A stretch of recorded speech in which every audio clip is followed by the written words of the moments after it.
Viewpoint, weekdays 8 to 10 p.m. on SAFM. Songezo Mapete on SAFM. For the most part of this year, many people have been focused on keeping their head just above water, putting their big career goals on ice while navigating COVID-19 and its everlasting impact. As this weird year then comes to an end and you can plan for your 2021 with resolutions and all, the question is, do you perhaps think that it is time to invest in a life coach to help recognize and achieve some of the potential that is great and locked within you? Those persons might have answers in this conversation I'm about to have with Ms. Neshica Bheem. Neshica, thank you so much for your time. Good evening, ma'am. Welcome to The Viewpoint. Hi, Songezo. Thank you for having me on the show. Life coach, a new concept to many. I've heard of it, but I cannot tell you what a life coach is all about. Give us a breakdown. Well, Songezo, actually coaching in general looks at life as well as business because the business world and life are so inextricably related. Coaching itself is a partnership that creates self-awareness and builds internal capacity within clients and helps them to address their challenges and realize aspirations. And so whether it is life coaching or business coaching, it focuses on internal growth and creates clarity for people on how to move forward. It's designed mainly to help people achieve their outcomes that would lead to success and unlock potential, like you mentioned. How does one find a life coach? How does one know a life coach is compatible with one? How does one know that this is something that I can work with or this is something that I cannot work with? Of course, a lot of it is just about how personalities meet and find compatibility. But under that particular layer, there is a professional engagement about which we are talking. And the question is, how does then one discern for oneself that this is taking me the right path or not the path that I prefer? Thank you for that question, Songezo. I think it's an important question because at the moment in the industry, there's not enough awareness about what coaching is about. At the moment, a lot of people are introduced to coaches by word of mouth, and it isn't necessarily a framework or a process. So at Coachfluence, we've put together a framework, which I'll go to, that helps coachees to be able to look at criteria specific to themselves in selecting a coach. You're absolutely right that things like personality, attitudes, values, and beliefs, they're definitely important when selecting a coach. But you can't discern that up front when meeting someone. So there has to be some other criteria that one needs to look for. And so if people do their research, the things that they should be looking for and what our research has found is that market credibility factors are the factors that outrank any other factors when selecting a coach. So market credibility, by that I mean qualifications, experience. Because credibility is that quality of being trusted and believed. And so that's what the main factors that you should be looking for. Experience, qualifications. And then, of course, when you have shortlisted coaches after doing your research, the next step, most coaches offer a chemistry session or what they call a discovery session, which is a free session where you get to meet the coach, interact, and determine whether you have rapport. And in that session, one can try to get to those deeper level factors, to see whether you get that gut feel of whether you can work and be vulnerable with this particular coach. And so those are some of the things that one needs to look for. Market credibility, definitely, and then always ask for that chemistry or discovery session to meet with your coach. See if you can open up and if that person is the right fit for you. We are in conversation with Ms. Neshica Bheem, who is the founder and director of Coachfluence. Hashtag Business on Wednesday. Is it time to invest in a coach? We are taking your calls on Johannesburg 714-2006. We're especially appealing to those who are in the industry, either as life coaches or those consuming the services of a life coach, and those more importantly, or as importantly, who are thinking of going that route, more especially when they want to essentially start afresh in the year 2021. The interesting thing about coaching is that you have to trouble the comfortable and comfort the troubled. These are the words of former Australian national women's field hockey coach Rick Charlesworth. How do we unpack that statement, and which is more, how do you differentiate that if we are associating it to a life coach with a psychologist, because it might be that the respective roles might be conflated? Great question again. Coaching takes its theory from psychotherapy, but they are distinctly different. Similar but different. Psychotherapy treats mental illnesses like, PTSD, depression, etc. And psychotherapists are able to diagnose and treat this. Psychotherapy, if we look at that as a discipline, tends to have a past focus and specifically works at healing from the past. Now, when you look at coaching, on the other hand, coaching is helping individuals achieve their future goals. So it has a more future focus. It doesn't diagnose, nor does it look at healing the past. So it's a future-focused approach and helping people to get to where they want to be. So there are similarities in the approaches and the techniques that are used, but different in what is being focused upon. Let's take a break. Let's continue after it. We have Ms. Neshica Bheem, founder and director of Coachfluence. We are getting into the psychology of human development, personal development, career development, all things to do with opening up yourself to somebody who, at least officially, has your best interests at heart. Neshica Bheem will be on the line still for another 10 minutes after the break, and we invite those who wish to participate to please send messages, WhatsApps, as well as voice notes, and ideally give us a call on Johannesburg 714-2006. After the break, the question remains, is it time to invest in a life coach or in a coach period? The Viewpoint, 8 to 10 p.m. Flipping conventional wisdom on its head. Songezo Mapete on SAFM.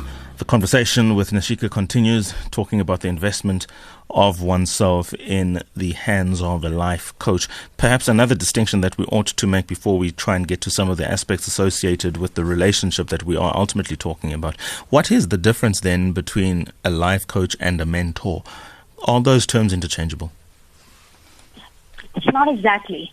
If one has to look at a mentor, there you're looking at a relationship where the mentor is generally the more experienced senior colleague. And that relationship, you generally have the mentor sharing their knowledge and their greater experience, supporting the development of someone who's less experienced.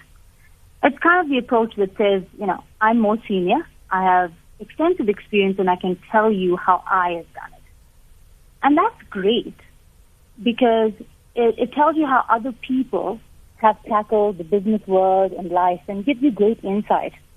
But as we all know, no two people are alike, and solutions don't necessarily work across the board.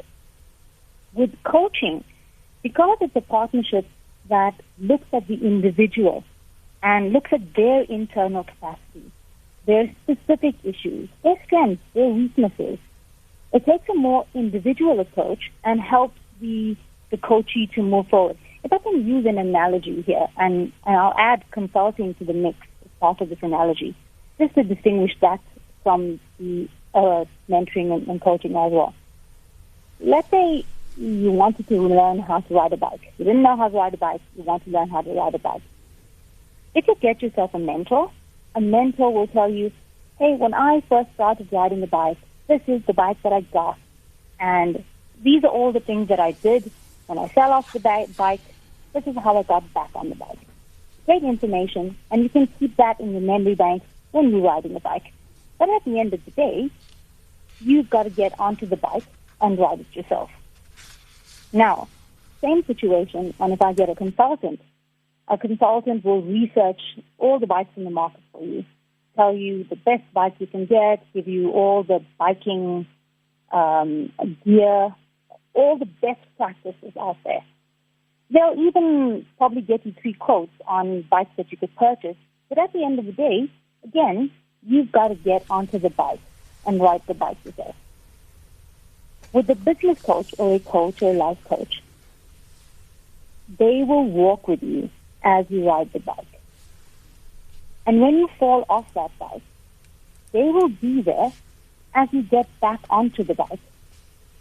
They'll help you internalize the lessons that you learned when you fell off the bike so that you can use that to continue riding and riding faster. I hope that analogy is helpful. It certainly does, because it does trim the fat in terms of the nature of the conversation that we are having. Let's go back then to the question or the conversation on a life coach in particular. I'm sitting wherever I may be sitting. I'm in a job. I'm in a relationship. My family situation is whatever it is. And I just keep having conversations in my head. At what point does one realize that they need a life coach? Or what are the trigger events in one's thoughts anyway that should be the telltale signs that an external party intervening or participating in your life or in these internal conversations should be there? I'm not speaking now from the psychological perspective. I'm not speaking from the mentorship perspective. I'm speaking from the perspective of a life coach, because all of these things ultimately will be discussion points when the two people interface. Exactly. So, one of the signs that you could engage a life coach, or one is necessary, is when you're feeling stuck. Clients generally describe that feeling of that they don't know what to do. And they know they should change, but they're uncertain of their options of how to become unstuck. And that's a good point to think about, okay, how do I reframe, how do I move forward? But when you're in that space, it's hard to see your options.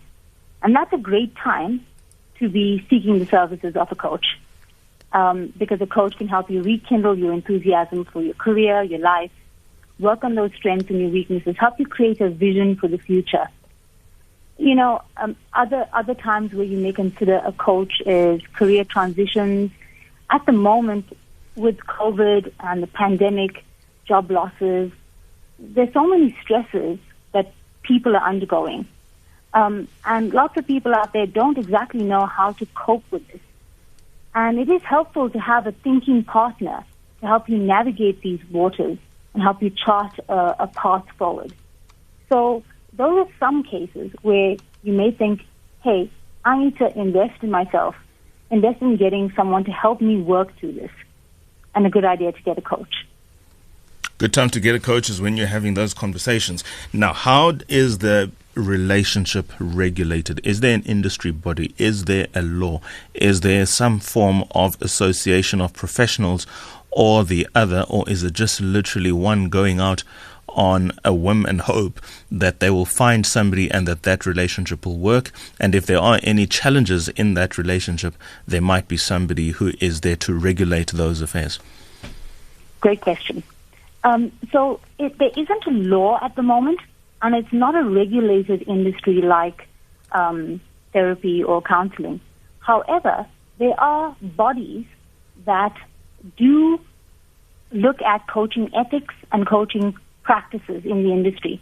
And some of those bodies that are quite well known and popular is the International Coach Federation. It's the largest in the world, with the largest number of coachees, and quite recognized by HR professionals.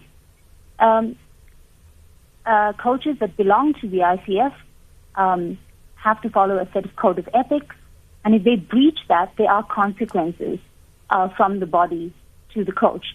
They're not the only body. There's also the EMCC and other bodies. So there are a couple of bodies, and that's another reason that coachees should do their research. One of the criteria when looking for a coach is once you've done your research, make sure that they're accredited with one of the professional bodies. And then you can be assured that they subscribe to a code of ethics. And there's a code of conduct. There's a consistent process. And that's one way to be able to ensure that you are getting someone who's experienced, qualified, and following industry best practices. Interesting. I'm going to play devil's advocate here because I'm just going to assume that a lot of the time things do happen the way they should happen. But of course, that's not always guaranteed. Let's talk about the fine lines that coaches have tended to cross, or even the clients have tended to cross, and how those lines can be sufficiently guarded if certain protections up front are established and or declared. So one of the important things when engaging with a coach is to ensure that you establish a coaching contract. So number one, you've done your research. Make sure that they belong to an accredited body. The ICF is a good one. And then make sure that you sit down with them and you develop and have a coaching contract that outlines what your expectations are and what you hope to achieve at the end of it. And that you're on the same page in terms of what is going to be delivered. And so from a process perspective, that would be what I would advise potential coaches to do. Ensure that you do sit down with your coach and are clear on what the process is going to look like and what the outcomes would be or your expectations. Interesting points. Have you come across examples where there has been a relationship of the kind that has broken down to an extent that where there was the need for interventions outside the two parties, be it from a criminal sense or from a civil sense? Because this is something, of course, that for a young person in particular who is young and impressionable, they might fall prey to if they don't take the necessary safeguards. So what are the extremes of what it is that we're talking? To be honest with you, Sangezo, I haven't experienced or read of any cases where there's criminal behavior or intent. But what are some common pitfalls of the process, if I can call it that, is the relationship between a coach and a coachee is a very intimate relationship. You're sitting down with someone, you're bearing your soul, your hopes, your aspirations, and you're trying to work towards a goal and to achieve objectives. And because of the intimacy of the information you're sharing, there could be cases where that relationship extends across that fine line of just client and coachee and progresses into something that's a relationship beyond that. And so there have been cases where that has been involved. But whereas criminal cases, etc., not so much that I've heard of. Fantastic then. Let's leave it there, Ms. Neshica Bheem, founder and director of Coachfluence. If you're sitting at home and you're engaging your own thoughts on career transitions, career inertia and feeling stuck, desire to make an impact, burnout and developing resilience is something that you need, then you are probably on the right path to getting yourself a life coach, because they certainly do help you find your purpose. Ma'am, thank you so much for your time, and everybody at home, thank you so much for your time and for being available to us on The Viewpoint. Thank you, Sangezo. Excellent. Good night, everybody.